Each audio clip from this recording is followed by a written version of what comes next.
Hello everyone, welcome to ওয়েআই writing course. So এই কোর্সে বেসিক্যালি আমরা যে টুলগুলো দেখব, তো সেগুলো আপনারা অলরেডি জানেন এবং এই প্রত্যেকটা টুল অ্যাকচুয়ালি প্রয়োজন হবে কোনো না কোনো পারপোজে। কিন্তু যদি পেইড টুলের কথা বলি, যে যে দুইটা টুল অ্যাকচুয়ালি আপনার পেইড ভার্সন রাখতেই হবে, সেটা হচ্ছে একটা হচ্ছে আপনার চ্যাট জিপিটি। কারণ আমরা আর্টিকেলটা জেনারেট করবো চ্যাট জিপিটির আপনার 4 যে ভার্সনটা রয়েছে, GPT-4 ও, বেসিক্যালি এই ভার্সনটা দিয়ে আমরা আর্টিকেল জেনারেট করব, এটা আমাদের টার্গেট। আর বিভিন্ন টাইপের স্ট্যাটিস্টিক্স যে ডাটাগুলো প্রয়োজন আর্টিকেলকে আর মানে ইয়া করার জন্য, অনেক বেশি ডাটা রিচ করার জন্য, এবং সেগুলো recent data, real time data. তো সেক্ষেত্রে আমরা জেমিনাই অ্যাকচুয়ালি এটা প্রয়োজন।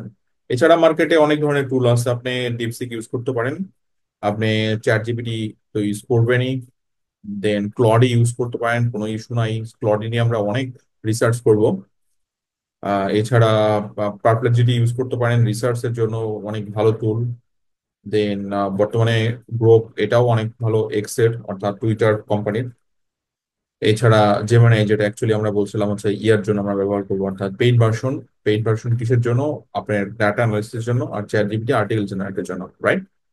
এখন আপনি যেহেতু আর্টিকেলের কথা বলছি, সো আর্টিকেলের ক্ষেত্রে আমরা কোন জিনিসগুলো প্রাধান্য দিব? মেইনলি আমাদের আউটলাইন হচ্ছে অনেক ইম্পর্টেন্ট একটা ফ্যাক্টর। সেই আউটলাইনের উপর বেস করে আমরা অ্যাকচুয়ালি কন্টেন্ট জেনারেট করবো। So ধরেন আমাদের প্রথমে অডিয়েন্স অ্যানালাইসিস করতে হবে। সেই অডিয়েন্স, আমি জাস্ট একটু স্টেপ গুলো বলছি, সেই অডিয়েন্সের উপর বেস করে আমরা আউটলাইন ডেভেলপ করবো, কারণ আমার আর্টিকেলটা কে পড়বে তার উপরে তো, রাইট?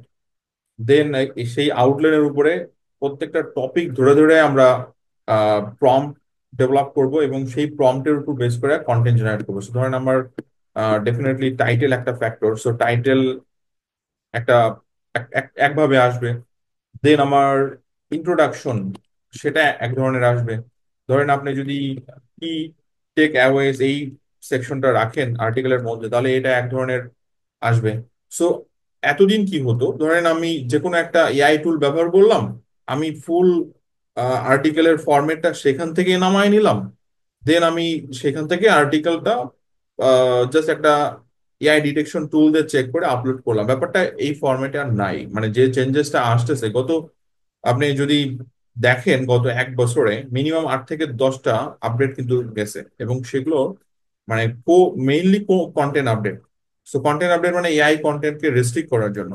সো আমাদের ফরম্যাটিংটা হবে, আমরা যে আউটলাইন ডেভেলপ করব সেই আউটলাইনের উপর বেস করে, প্রত্যেকটার উপর বেস করে আমাদেরকে প্রম্পট আনতে হবে, সেই প্রম্পট দিয়ে কন্টেন্ট আসবে, সেই প্রম্পট দিয়ে কন্টেন্ট আসবে, সেই প্রম্পট দিয়ে কন্টেন্ট আসবে প্রত্যেকটা সেকশন। এরপর সবগুলোকে একসাথে করব, মানে যে যে সেকশন গুলো আসে সবগুলোকে একসাথে করব। এর মধ্যে ধরেন যে জিনিসগুলো আমরা খুব বেশি ফোকাস করব, এইটি ফোকাস করব। এর ভিতর আমাদের আহ এইও অর্থাৎ অ্যান্সার ইঞ্জিন অপটিমাইজেশনের কনসেপ্ট আমাদের মাথায় রাখতে হবে। এছাড়া গুগলের এখন অধিকাংশ রেজাল্ট তো চলে যাচ্ছে আপনার গুগল ওভারভিউতে, রাইট? এআই ওভারভিউ, তো সেখানে আমাদের সেটার উপর ফোকাস রাখতে হবে। এছাড়া আপনার জিরো রেজাল্ট, যেটা অ্যাকচুয়ালি গুগলের জিরো রেজাল্ট, সেখানে আমাদের মাথায় রাখতে হবে, রাইট? এই সেকশনটা জিরো রেজাল্টের কথা চিন্তা মাথায় রাখতে হবে। এছাড়া আমাদের আরেকটা ব্যাপার মাথায় রাখতে হবে, সেটা হচ্ছে প্রচুর পরিমাণ ভয়েস সার্চ হচ্ছে, প্রচুর পরিমাণ। তো যেহেতু ভয়েস সার্চ হচ্ছে, তো আমাদের প্রম্পটিংটাও সেইভাবেই হবে যাতে ভয়েস সার্চের আমরা কাভার করতে পারি, আমরা কোনোভাবেই যেন এই ভয়েস সার্চ সেকশনটা মিস না হয়। তো আমাদের ট্রাফিক যেন ভয়েস সার্চ থেকে আসে, মানে আমাদের ওয়েব পেজ র্যাঙ্ক করে। এরপর আর্টিকেলটা কি করতে হবে, ডেফিনেটলি কোনো একটা ম্যাথমেটিক্যাল মডেল দিয়ে আমাদেরকে ইয়া করতে হবে, আপনার রিডেবল করতে হবে, রাইট? সো এটা বিভিন্ন টাইপের ম্যাথমেটিক্যাল মডেল আছে। এখন এটা দেখুন, দেখেন মানুষ দুই ভাবে করে, একটা হচ্ছে এআই পাস এআই ডিটেকশন, এখানে আমি একটু লিখে দিচ্ছি অবলিক, একটা হচ্ছে পাস এআই ডিটেকশন। যে সমস্ত টুল গুলো আছে সেই সমস্ত টুল দিয়ে এই যে কন্টেন্ট আমরা জেনারেট করবো, সেই টুল দিয়ে ওরা কি করে চেক দেয় এবং দেখা যায় 100% এআই, ডেফিনেটলি তাই দেখাবে, কারণ এখানে ওয়ার্ডিং এর ফ্যাক্টর রয়েছে, আমরা একটা অ্যাকচুয়ালি ডিসকাস করবো। বাট ওই টুলগুলো কি করে আর্টিকেলকে রিরাইট করে। এখন রিরাইট করার জন্য এই এআই ডিটেকশন টুল কি প্রয়োজন? আপনি তো আরো চিপ চিপ টুল ব্যবহার করতে পারেন এগুলো, কারণ এগুলো তো অনেক মানে প্রাইস অনেক হাই, রাইট? এই সমস্ত টুলগুলো, কিন্তু এই টুলগুলো তো প্রাইস অনেক কম, যেগুলো আপনি চেক করতে পারবেন।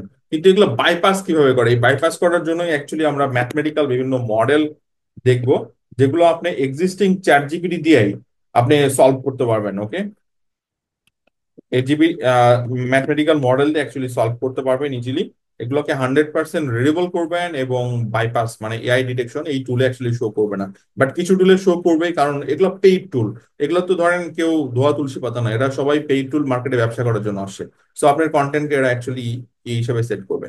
তবে হ্যাঁ, এআই ডিটেকশন গুগলের চোখে আহ, যেমন রিস্কি, কিন্তু আপনি যদি মানে আর্টিকেলটা রিডেবল করেন এবং প্রুফ রিড করেন তাহলে তো কোনো টেনশন থাকতেছে না। এক, দুই নম্বর হচ্ছে যদি আপনার একাডেমিক আর্টিকেল হয় তাহলে তো এই সমস্ত টুল দিয়ে আপনি ইজিলি ধরা পড়তেছে এবং আপনার একাডেমিক প্রবলেম হতে পারে। সো আর্টিকেলে নর্মালি প্রবলেম হবে না।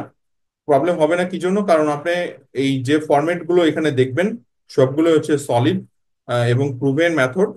এগুলো দিয়েই কাজ হচ্ছে, এগুলো দিয়েই কাজ করছি আমরা, এবং এই জিনিসগুলো আপনাদেরকে শিখাবো। ওকে, এবং এখানে শুধু আর্টিকেল না, এটার মধ্যে বিভিন্ন টাইপের গ্যামিফিকেশন থাকবে, কুইজ থাকবে, যেগুলো মানে একজন ইউজারকে এনরিচ মানে ধরে রাখার জন্য ওয়েব পেজের মধ্যে, যেটা আমরা সিআরওর মধ্যে ইমপ্লিমেন্ট করে থাকি। ওকে, ইউএক্স এর একটা পার্ট হিসেবে আসে।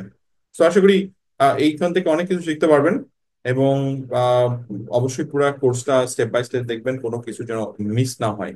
ওকে, এবং সেগুলো ইমপ্লিমেন্ট করবেন এবং আপনার মতো করে। আমি জাস্ট এখানে আপনার ব্রেন ডেভেলপ করার চেষ্টা করছি, আপনার ফাউন্ডেশন স্ট্রং করার চেষ্টা করছি। আপনি আপনার মতো করে চিন্তা করতে থাকবেন এবং সেগুলো ইমপ্লিমেন্ট করতে থাকবেন, কারণ আমার মাথায় এক ধরনের আইডিয়া আসছে, আপনার মাথায় আরো ডিফারেন্ট আইডিয়া আসবে, এটাই স্বাভাবিক। সো আমি জাস্ট আপনার ফাউন্ডেশনটা স্ট্রং করব এবং আপনার মানে বলে না যে চোখ খুলে দিব, ব্যাপারটা এরকম, আপনি চোখ খুলে দিব। সো আপনি জাস্ট নিজের মতো করে প্রম্পট ডেভেলপ করবেন, আপনি নিজের মতো করে কন্টেন্ট হিউম্যান রিডেবল করবেন, প্রোপ্রিয়েট করবেন, দেন পাবলিশ করবেন এবং টেস্টিং করবেন মাল্টিপল কন্টেন্ট ফরম্যাট নিয়ে। Best of luck guys, thank you.